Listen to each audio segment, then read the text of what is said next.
তো আপনার destiny number অনুযায়ী আপনার মোবাইলে ডিসপ্লেতে কী ছবি রাখা উচিত বা কী ধরনের ডিসপ্লে রাখা উচিত সেটাই জানানো হবে আজকের ভিডিওতে। তো তার আগে জেনে নিতে হবে ডেস্টিনি নাম্বার কিভাবে বের করা যায়। সেটা আমি স্ক্রিনে আপনাদেরকে দেখুন, আপনাদের স্ক্রিনে দেখা যাচ্ছে, সেটা ডেফিনেটলি আমি বলে দিচ্ছি তাও একবার।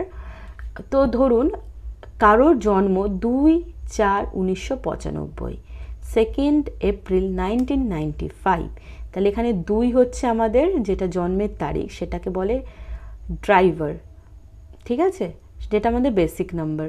কিন্তু কন্ডাক্টর বা ডেস্টিনি নাম্বার হলো সেটা যেটা সমস্ত কিছু প্লাস করে পাওয়া যায়। যেমন 2 আর 4 6, 1995 মানে ওই দিক 9-এর সাথে যাই যোগ করবেন সেটা 9ই মানে সেই নাম্বারটাতেই ফিরে আসে।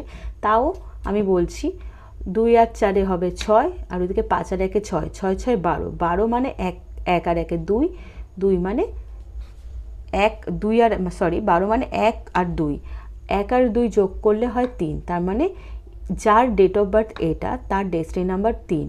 তো 3 অনুযায়ী কী ধরনের ছবি দেওয়া উচিত, 1 অনুযায়ী কী ধরনের ছবি ডিসপ্লেতে দেওয়া উচিত, 1 থেকে 9 পর্যন্ত আমি ডিটেলসে দিয়ে দিচ্ছি।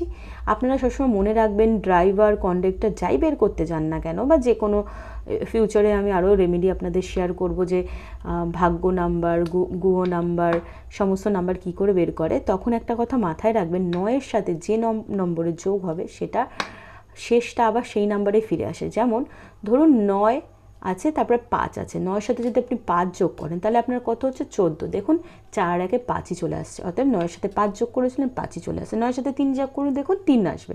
খুবই সিম্পল। 12, 12 মানে 1 আর 2, তার মানে 3।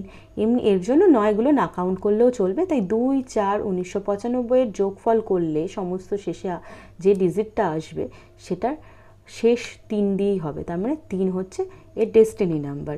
এমনি করে আপনি আপনার ডেস্টিনি নাম্বারগুলো বের করে দিন। না পারলে আমাকে বলবেন, ডেফিনেটলি আমি আপনাকে সাহায্য করব। তো ভালো থাকবেন, সবাইকে ভালো রাখবেন। জয় শ্রীকৃষ্ণ, রাধে রাধে, জয় শিবশম্ভু, শুভরাত্রি বন্ধুরা।